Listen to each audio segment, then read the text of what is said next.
గురు ఈరోజు వెహికల్కి అసలు ఇంట్రడక్షన్ అవసరం లేదు. మీరు నా ఛానల్ చూస్తే ఈ పాటికి అర్థమైపోయి ఉండాలి నేను అంత పెద్ద రాయల్ ఎన్ఫీల్డ్ ఫ్యాన్.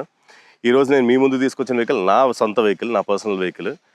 ఈ రివ్యూలోకి వెళ్ళే ముందు ఒక చిన్న రిక్వెస్ట్ గురు, 15% మీరు సబ్స్క్రైబ్ చేశారు, మీరు చూస్తున్నారు, థ్యాంక్ యూ సో మచ్. కానీ సబ్స్క్రైబ్ చేయండి. ఇంకా సబ్స్క్రైబర్స్ పెరిగితే నా ఛానల్కి ఎక్కువ రీచ్ వస్తుంది, నాకు ఇలాంటి వీడియోస్ మీ ముందుకు తీసుకోవడానికి, రిలేటబుల్ కంటెంట్ చేయడానికి ఇంకా మోటివేషన్ వస్తుంది. వీడియోలోకి వెళ్దాం. నమస్తే గురు, నా పేరు Hari, welcome to motor mania Telugu.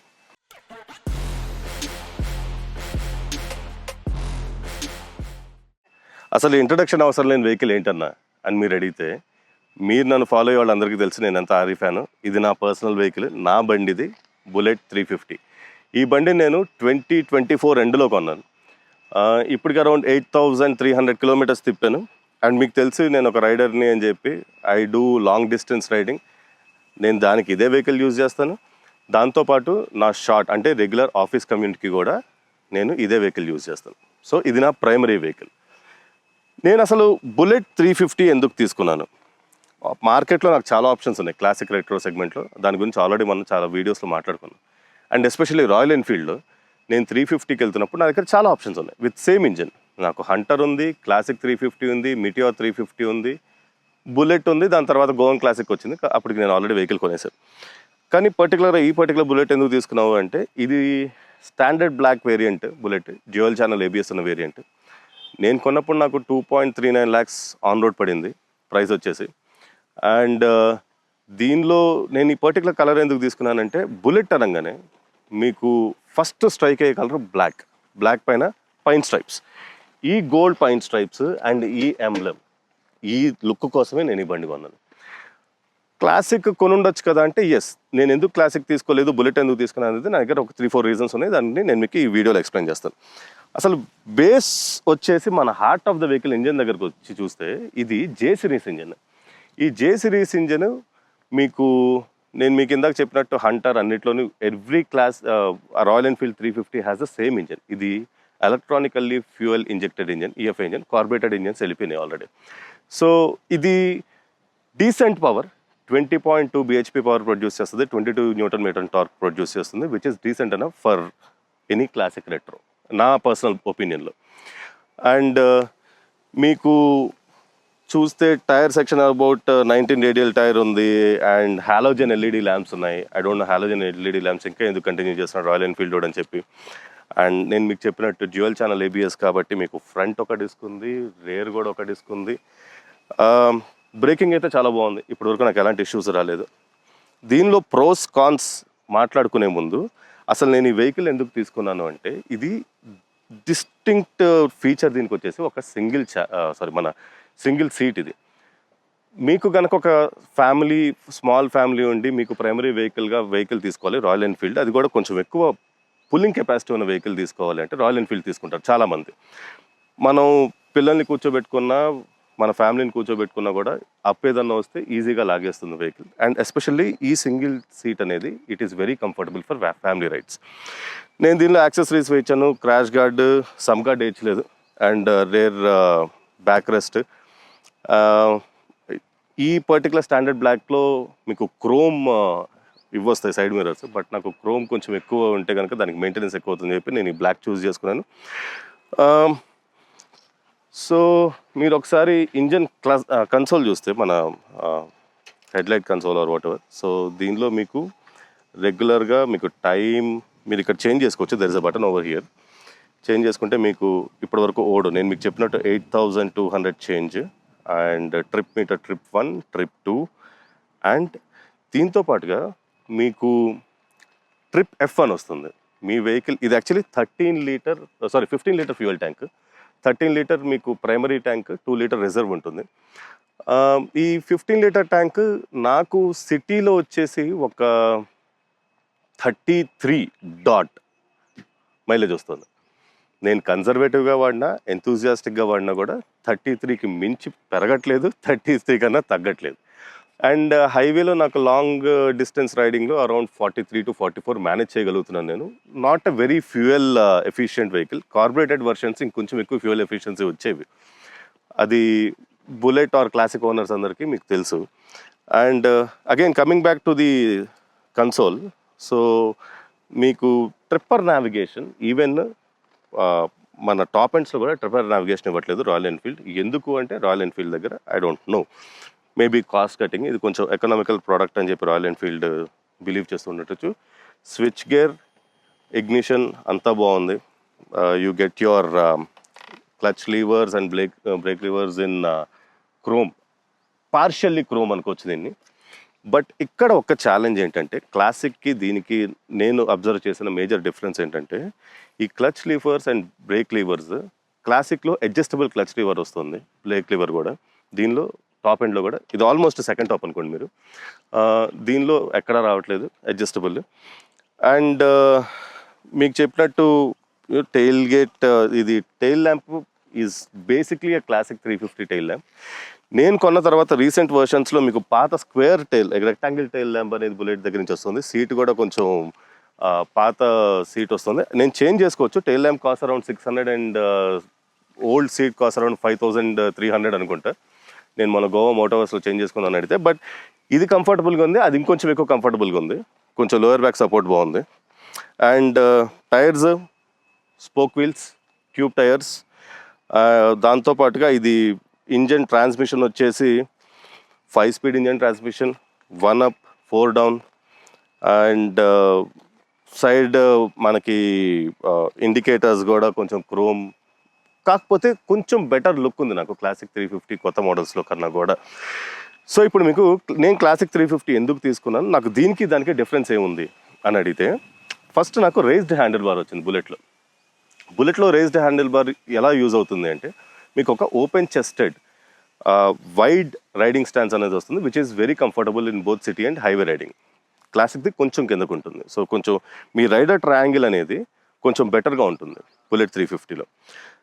Second, ఎక్కడ క్లాసిక్ 350 బెటర్ అనిపిస్తుంది అంటే మీకు ట్యూబ్లెస్ టైర్స్ క్లాసిక్ 350లో, ట్యూబ్ టైర్స్ బుల్లెట్లో. బ్రో 194 కేజెస్ ఉన్న వెహికల్ ట్యూబ్ టైర్స్ ఇస్తే నేను ప్రతి రైడ్లో నాకు ఒక యాంగ్జైటీ ఉంటుంది, ఎక్కడ పంచర్ అవుతుందిరా బాబు అని చెప్పి. అండ్ పంచర్ పడింది అంటే మనం తీసుకెళ్ళడం వరకు ఓకే, ఒక మెకానిక్ షాప్ చూసుకుంటాం, పంచర్ షాప్ అక్కడ వరకు తీసుకెళ్తాం, అది కూడా కష్టమే 194 కేజెస్ ఉన్న వెహికల్ని. ఇక్కడ ప్రాబ్లం ఎక్కడ వస్తుందంటే, మీరు ఫర్ ఎగ్జాంపుల్ మీ రేర్ టైర్ కనుక పంచర్ అయిందంటే ట్యూబ్ టైర్స్కి మొత్తం సెట్ అంతా అసెంబ్లీ మొత్తం తీయాల్సి వస్తుంది బయటికి.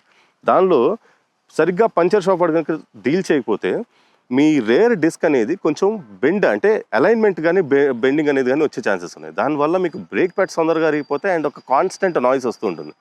అది నెంబర్ 2, దీనికి క్లాసిక్కి ఉన్న difference. And number 3, tripper navigation. Tripper navigation క్లాసిక్లో మీరు almost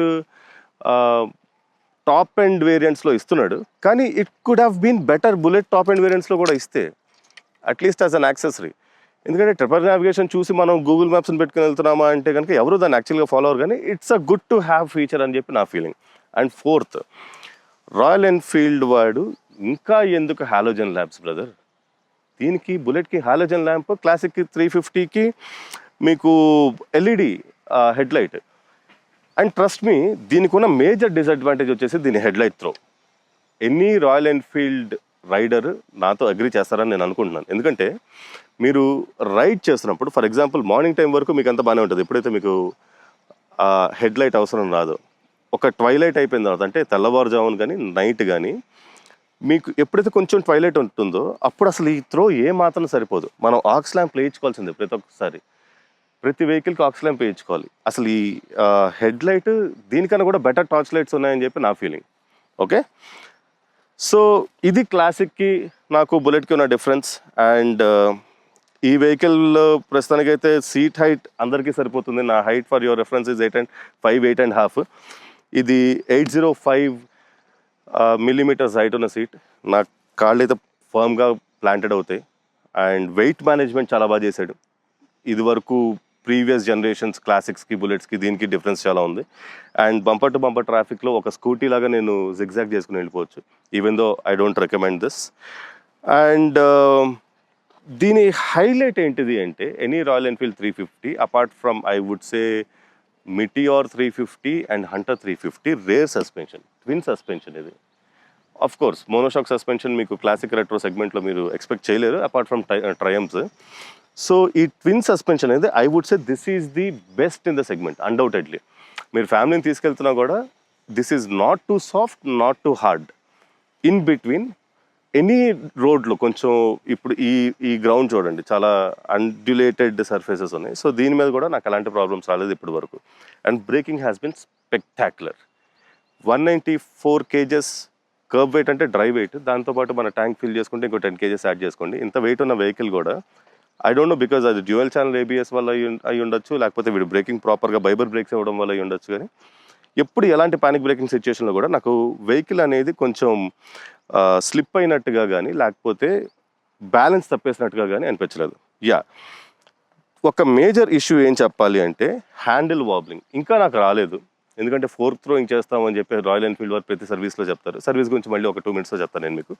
so handle wobbling, death wobbling ఉందని చెప్పన్నారు. ఇనీషియల్గా నేను 1-2 సార్లు చూసాను. కాకపోతే ఏంటంటే దట్ వాస్ బికాజ్ నేను సరైన టైర్ ప్రెషర్ మెయింటైన్ చేయట్లేదు. But otherwise it has been a very comfortable ride for మీ.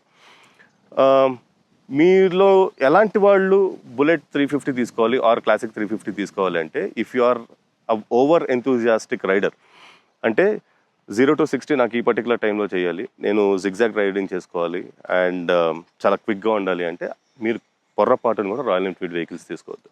ఇది long stroke engine. Long stroke engine అంటే పిస్టన్ మూమెంట్ చాలా దూరం ఉంటుంది. సో ఇది థంప్ ఒక రైడ్ ఫీల్ ఎంజాయ్ చేయడానికి తీసుకోవాలి తప్పితే, అండ్ రిలేటివ్లీ రిలయబుల్ దీనికి తీసుకోవాలి తప్పితే, if you are a speed enthusiast, Royal Enfield is definitely not for you. Royal Enfield 350s are generally slower than maybe an NS 200 or KTM Duke 200. So ఇది మాత్రం మైండ్లో పెట్టుకోండి. మీ బయింగ్ డెసిషన్స్ కూడా ఎప్పుడైనా ఎలా ఉండాలి అంటే, మీకు ఏం కావాలి, మీ రైడింగ్ స్టైల్ ఎలా ఉంది, మీరు ఏ పర్పస్ సర్వ్ చేసుకోవడానికి మీరు వెహికల్ తీసుకుంటున్నారు అని చెప్పి అని క్యాలిక్యులేట్ చేసుకున్న తర్వాతే గో ఫర్ అ వెహికల్. ఎందుకంటే మనం సిగ్నిఫికెంట్ అమౌంట్ ఆఫ్ మనీ దీని మీద పెడుతున్నాం, మనం ఇన్వెస్ట్ చేస్తున్నాం. ఓకే, అండ్ ఫైనలీ నా సర్వీస్ ఎక్స్పీరియన్స్ చాలా వర్స్ట్గా ఉంది గురు. నేను మీకు ఆల్రెడీ క్లాసిక్ 350లో కూడా చెప్పాను. అండ్ నా పర్సనల్ ఎక్స్పీరియన్స్ సర్వీస్ సెంటర్స్లో చాలా అంటే చాలా వర్స్ట్గా ఉంది. I can go on and on ఎంత బాగాలేదు అని చెప్పి, బట్ మీరు కొంచెం జాగ్రత్తగా ఉండాలి. మీరు సర్వీస్కి ఇస్తున్నప్పుడు వెహికల్ ఏదైనా పార్ట్ చేంజ్ చేశారు అని చెప్పి మీకు చెప్తారు అంటే మీకు ఇస్తున్నప్పుడు ఆ చేంజ్ చేసిన పార్ట్, ఏదో రీప్లేస్ చేసిన పార్ట్ పెట్టుకుని చూసిన తర్వాతే రాయల్ ఎన్ఫీల్డ్ సర్వీస్ వాళ్ళతో మాట్లాడండి. ఇది మాత్రం కొంచెం జాగ్రత్తగా ఉండండి. Otherwise this has been a spectacular vehicle. నేను లాంగ్ రైడ్ చేశాను, నా షార్ట్ కమ్యూట్స్ చేశాను, ఫ్యామిలీతో ఎక్కువ దీని మీద రైడ్స్ కూడా వేసాను. It has been very comfortable, decently fuel efficient. అంత గొప్ప ఫ్యూయల్ ఎఫిషియన్సీ లేదు, కానీ కొత్త వెహికల్స్ ఏది అంత గొప్ప ఫ్యూయల్ ఎఫిషియన్సీ రావట్లేదు. 33 ఈజ్ అ గుడ్ నెంబర్ నా దృష్టిలో అయితే, ఎందుకంటే 350cc వెహికల్ కాబట్టి. And braking has been spectacular. Apart from head light and tubeless tyres, మిగతాదంతా కూడా చాలా బాగానే ఉంది. ఇది గురు నా పర్సనల్ ఒపీనియన్, నా రివ్యూ, నా ఓనర్షిప్ రివ్యూ, షుగర్ కోటింగ్ లేకుండా బుల్లెట్ 350 పైన. మనలాంటి RE ఫ్యాన్స్ కోసం నేను మోటోవర్స్ నుంచి తీసుకొచ్చిన కంటెంట్ నా ఛానల్లో ఆల్రెడీ పోస్ట్ చేశాను. బుల్లెట్ 650 వీడియో కానీ, GT 750 వీడియో కానీ, దాన్ని మీరు అది కూడా చూడండి. ఈ వీడియో కనుక మీకు నచ్చినట్లయితే లైక్ చేయండి, షేర్ చేయండి, కమెంట్ చేయండి అండ్ సబ్స్క్రైబ్ చేయండి. నేను మళ్ళీ చెప్తున్నాను, ఓన్లీ 50% ఆఫ్ నా వ్యూవర్సే సబ్స్క్రైబ్ చేశారు. మీరు సబ్స్క్రైబ్ చేస్తే నాకు ఇంకా మోటివేషన్ వస్తుంది. దీంతోపాటు మీకు నెక్స్ట్ ఎలాంటి వెహికల్ రివ్యూ కావాలి, ఆనెస్ట్ రివ్యూ కావాలి, రిలేటబుల్ రివ్యూ కావాలనేది కింద కమెంట్స్లో నాకు చెప్పండి. మీ ఫీడ్బ్యాక్ కూడా నా కమెంట్స్లో చెప్పండి. మేము ఇంకా వర్క్ చేస్తాం దానిపైన, నెక్స్ట్ ఎలాంటి రివ్యూస్ మీ ముందు తీసుకురావడానికి. సో మీ ముందుకు నెక్స్ట్ వీడియో తీసుకొచ్చేంత వరకు మీ గురు హరి సైనింగ్ ఆఫ్.